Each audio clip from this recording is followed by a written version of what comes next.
Before streaming and binge watching took over our nights, before social media ruled our friendships, there was a half hour every Thursday that brought millions of people together. It wasn't about superheroes or special effects, it was about coffee, sarcasm, dating, disasters, a tiny orange couch that somehow felt like home.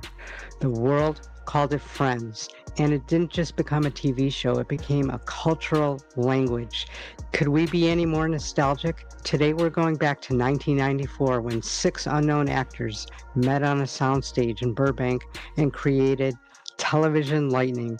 We'll explore how the show began, the story behind the actors and the fames, their struggles, their legacies, and their lives nearly 3 decades later. Hi, I'm Lori, and this is Did You See That Show?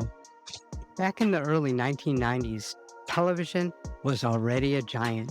NBC ruled the airways with Seinfeld, Frasier, and ER. Thursday nights were called must-see TV, and the network wanted a series that captured the voice of Generation X, young adults navigating the weird space between college and real life. Writers David Crane and Marta Kaufman were part of that generation, spent their 20s chasing jobs, friendships, and heartbreak in New York City, and they knew that feeling of building a life from scratch. With producers David Bright, they pitched the show about six 20-somethings trying to figure it all out together. At first, they called it Insomnia Cafe. The idea was simple. Six friends met late at night in a coffee shop to talk about their dreams, failures, romantic chaos. Liked the chemistry, but asked for changes. After several rewrites, Insomnia Cafe became Friends Like Us, then simplified it to just Friends. The show would film on Stage 24 at Warner Brothers Studio in Burbank, California. No one on the crew could have imagined the stage would someday be renamed the Friends Stage and became a global landmark. Casting was everything. Creators believed that the chemistry couldn't be written, it had to exist naturally. They auditioned hundreds of actors looking for six people who could feel like they had known each other for years. Jennifer Aniston was one of the first discoveries. She'd grown up around Hollywood. Her father, John Aniston, was a daytime soap opera star. Jennifer, though, had struggled through a string of short-lived TV shows. Some in the industry called her the series killer because every show she had joined got canceled. But when she read for Rachel Green, the spoiled runaway bride who learns how to stand on her own, she was perfect. There was warmth, humor, and a spark of insanity that instantly changed the tone of the script. Courtney Cox came in with a different kind of confidence. She was already recognized from Dancing in the Dark music videos with Bruce Springsteen and from reoccurring TV roles. Originally, producers wanted her to play Rachel, but she asked for Monica Geller, the competitive, nurturing chef who keeps everyone grounded. That choice turned out to define the show's heart. Lisa Kudrow almost never made it to Friends. She had just gotten fired from Frasier before it even aired, replaced by another actress. But that rejection became a blessing. She auditioned for Phoebe Buffay, a character that let her be as odd and brilliant as she wanted. A vegetarian masseuse with a guitar, a past full of chaos, a soul full of sunshine. When she sang Smelly Cat, she wasn't just playing Phoebe, she was Phoebe. Matt LeBlanc was the opposite, a glamorous success. Before Friends, he had only $11 to his name. He had been in commercials, done modeling, and played some minor sitcom roles. He walked into the audition, cracked a smile, and asked the producers if Joey should have sauce on his chin after eating pizza. They laughed, and Joey Tribbiani was born. Matthew Perry almost missed the chance entirely. He was tied up in another pilot, a sci-fi comedy called LAX 2194 about a baggage handler in space. When that project collapsed, he slid into Friends auditions just in time to read for Chandler Bing. His razor sharp timing and dry wit sealed the deal. He didn't just deliver jokes, he understood rhythm. Chandler's one liners became instant quotes. And finally, David Schwimmer. He was cast the first actor, and the role of Russ Geller was actually written with him in mind. A theater actor from Chicago with real emotional depth, he brought vulnerability to Ross, the scientist with a big heart, bad timing, and endless hope for love. When the six of them read together, it wasn't acting anymore.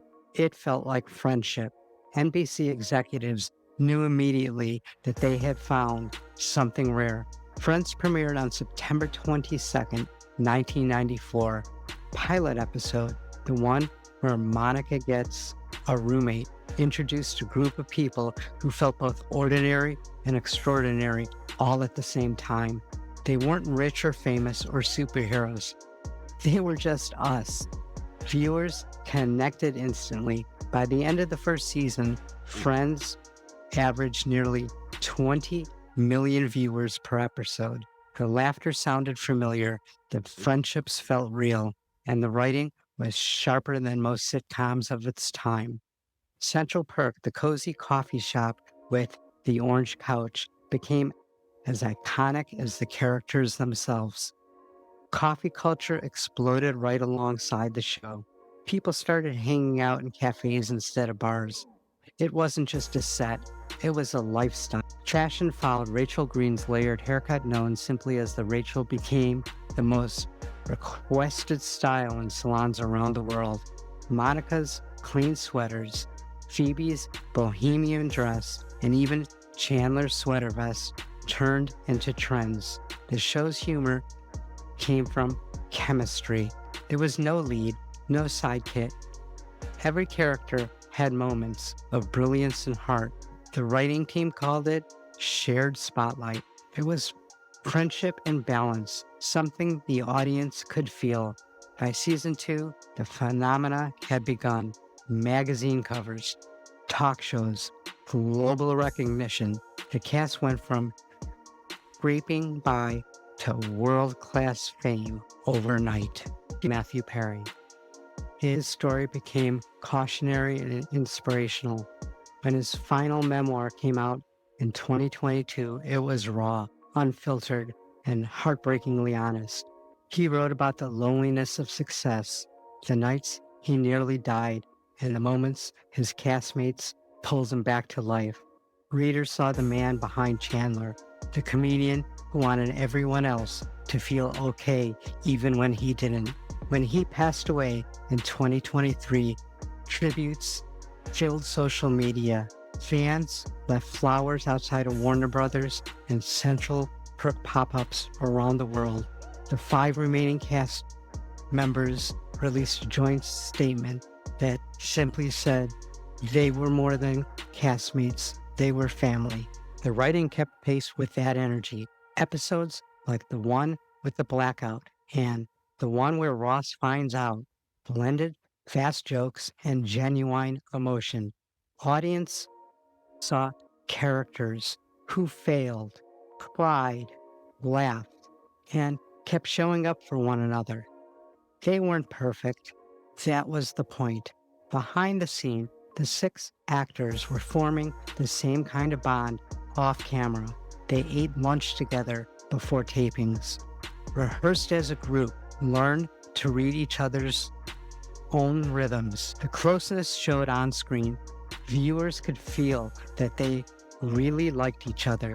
By the end of season 2, Friends had become NBC's crown jewel. Ratings climbed past 25 million viewers each week. The cast started earning serious money, around $22,500 an episode, but they still saw themselves as equal.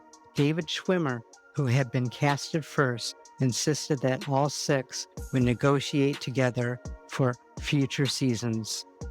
He hadn't wanted anyone to be singled out as the star. That decision changed television history.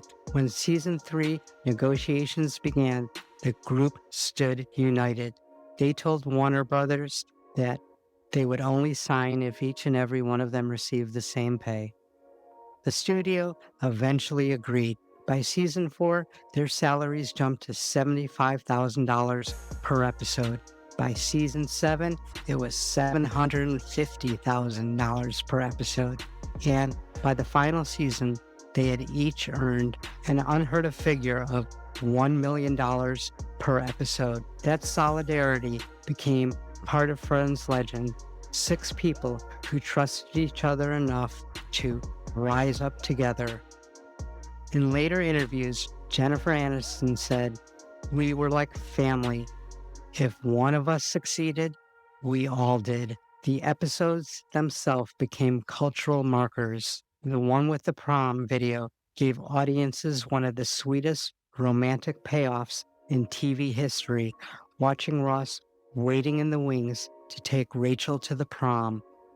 The old VHS tapes and the line that sealed it, "Keys for lobster." The one with the embryos wasn't even about embryos. It was about friendship and competition, with Monica and Rachel betting their apartment in a trivia game they were sure to win. They lost, of course, and fans still quoted each and every question from that episode. Then there was the one where everyone finds out, Phoebe discovering that Monica and Chandler are secretly together and turning it into a hilarious standoff of flirting and bluffing. Moments like those showed how fearless the writers were with stricture and emotion. They didn't rely on cheap jokes. They built stories around real affection and afterwards honesty. While audience saw perfection, life behind the camera was still demanding. Taping days would run more than 5 hours. Scripts changed constantly. The actors had hit emotional peaks while listening for laughter and live audience of 300 people. Between takes, they often collapsed into Central Perk's couch and rested, laughing on how surreal the new fame felt. Season 3 also deepened the Ross and Rachel storyline. Their breakup after "We're on a break" became one of the most quoted phrases in television. Viewers argued about who was right, and the argument still pops up on online debates decades later. Every season added new guest stars. Tom Selleck became a fan favorite as Richard, Monica's older boyfriend. Reese Witherspoon appeared as Rachel's spoiled sister. Bruce Willis showed up for a 3-episode run and even donated his paycheck to charity. After the seasons rolled forward, the comedy grew sharper and the ensemble tighter. They knew how to set each other up for laughs without stealing attention. Phoebe's quirks bounced off perfectly with Chandler's sarcasm. Monica's insanity balanced Joey's simple joy. Ross's neurotic fed into Rachel's confidence. It was a puzzle where each piece mattered. By season 5, the show had reached creative peak. The one with Ross's sandwich gave fans one of the funniest meltdowns ever filmed. The one with all the Thanksgivings revisited the group's past with flashbacks became an instant classic. And the one where everyone finds out pushed sitcom storytelling forward, turning a secret relationship into a perfect farce. All of this happened while the outside world was catching up on the show's influence. Haircuts, fashion, and even babies' names. Everything connected with Friends found its way into daily life. The orange couch from Central Perk became a photo stop on the Warner Brothers tour. Coffee shops around the world were copying the design right down to the chalkboard menu and mismatched armchairs. For the 6 friends who had started out as struggling actors, it was surreal. Matt LeBlanc once said he walked into a store and saw his own face on the lunchbox. He laughed and bought one because, as he put it, how often do you get to eat lunch with yourself? Money poured in, but the cast still guarded their unity. They refused to compete with one another and kept their real life mostly private. Fans speculated about romances among the cast, but the truth was simpler. They were just close friends and wanted to protect the thing that they built together. By the end of the 1990s, Friends had gone from promising sitcom to cultural giant. It was translated into dozens of languages and aired over hundreds of countries. For a full decade, Thursday nights belonged to them. The show's creators often said that the hardest part was keeping it grounded, making sure that the characters still felt like real people as the world turned them into icons. And for a while, they succeeded. The humor stayed sharp and the relationships evolved. The cast seemed untouchable, but fame always comes with shadows, and behind the laughter, one member of the group was fighting a battle that audience just couldn't see. Fame can look effortless from the outside, but for Matthew Perry, it came with pain that success couldn't quiet. In 1997, he was injured in a jet ski accident and was prescribed Vicodin for the pain. At first, it helped him function. Then it started running his life. He later admitted that he could take more than 50 pills in a day, that his body shrank and from season to season, and there were entire years of filming he couldn't clearly remember. What makes his story remarkable is he never missed a single episode. He showed up, his marks, and delivered the lines that made the audiences roar. He kept the jokes sharp, even when his world blurred. And he wasn't alone. His castmates saw him fading and pulled him back. Jennifer Aniston was the one who finally said out loud, "We can smell it." You know, there wasn't anger in it, just love and worry. That moment, he said later, cracked the denial that had built around him. He entered rehab that same year in 2001. Between those stints, he kept working, sometimes sober, sometimes not, always trying to balance the applause with the fight for control. The studio protected his privacy, the writers quietly adjusting shooting days to when he needed space, and the audience never knew. By the time the 2000s arrived, Friends had something beyond television. It was a comfort language. People quoted the jokes at work, named pets after characters, and gathered for watch parties. It was a weekly holiday. The six actors had become cultural shorthand for the entire type of people: the neat one, the quirky one, the flirt, the brain, the jokester, and the romantic. And somehow, they still liked each other. During these years, the series started experimenting more boldly. Monica and Chandler's secret relationship in season 5 was a risk that turned into gold. Their eventual wedding in London became a milestone episode that pulled in nearly 30 million viewers. Phoebe's surrogacy story took what could have been a gimmick into one of the sweetest arcs in network TV erosis. And Rachel's will they or won't they saga stayed at the emotional core, infuriating at times, but impossible to look away from. On set, the rhythm of the friendship never stopped. Every Thursday, for a live studio audience, they would huddle together, arms linked, a six-way handshake, and a quick reminder to have fun.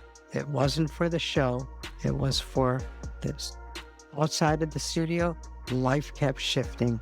Jennifer Aniston's stardom rose fastest. Movies, red carpets, endless paparazzi. Courtney Cox balanced the show with filming The Scream and later married David Arquette. Lisa Kudrow leaned into writing and producing. Matt LeBlanc tried to stay anonymous in public, but couldn't walk a block without somebody saying, "How you doing?" David Schwimmer retreated to theater work between seasons, directed small plays in Chicago just to keep grounded, and Matthew Perry worked quietly. Stay sober, sometimes succeeding, sometimes slipping. By 2003, the talk had started. Should they end while the show was still loved, or should they keep going at the risk of fading out? 10 years is a long time for any sitcom. The writers felt that they had told every story possible. The cast agreed, and they wanted to leave before the audience wanted them gone. Production of the last season was bittersweet.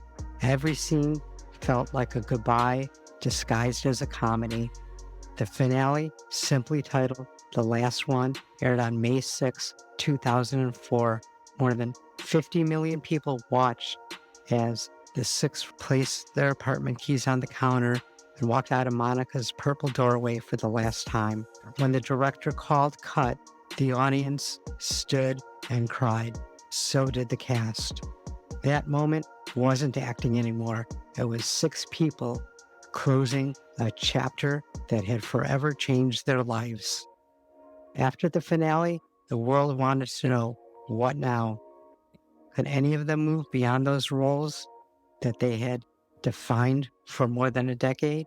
The answer came slowly through different paths. Jennifer Aniston stepped into movie stardom with Marley and Me, The Breakup, Horrible Bosses. Courtney Cox dove into producing and directing while returning to the horror film The Scream. Lisa Kudrow created shows that were as strange and wonderful as Phoebe, The Comeback, and The Web Theory, earning critical praises for both. Matt LeBlanc launched a spin-off, Joey, which lasted 2 seasons, but kept his humor alive. Matthew Perry kept acting in series like Studio 60 and Sunset Strip, and went on to The Odd Couple. More importantly, he turned his experience with addiction into advocacy, opening up the Perry House Sober Living Facility in Malibu. David Schwimmer returned to directing. For a while, the six of them went their separate ways, approaching each other interview only when nostalgia demanded it. But time has a way of softening distance. By the late 2010s, the fans were begging for a reunion, and in 2021, it finally happened. Friends, the reunion show wasn't an episode, it was a memory lane. When Matthew Perry spoke about how much the Friends meant to him, there was a stillness in the room that cameras couldn't fake. Watching them together reminded everyone that the show had always been about connection. So if you ever need comfort, if you ever need to remember that it's okay to be messy, to fail, to start over, pour a cup of coffee, hear that song, and let those six voices from Friends remind you that you're not alone. You've got your people, and they'll be there for you too. Thanks for joining me on this deep dive into the story of laughter and the legacy of Friends. For the writers who dreamed it, the actors who lived it, and the millions who still find joy, it isn't just television, it's history. It's proof that connection is the one story that never ends. So, whoever you are, whatever stage you live in, keep showing up for the people who make your world brighter, because at the end of the day, that's all that really matters. And maybe that's why decades later the theme song fades, the fountain lights dim, and we all smile. We still hum along, and the simple premise of those words, I'll be there for you. Thank you for watching this deep dive into the series Friends. If you want me to do any others like this, please put it in the comments and let me know what's your favorite episode of Friends and why did you watch it for so long?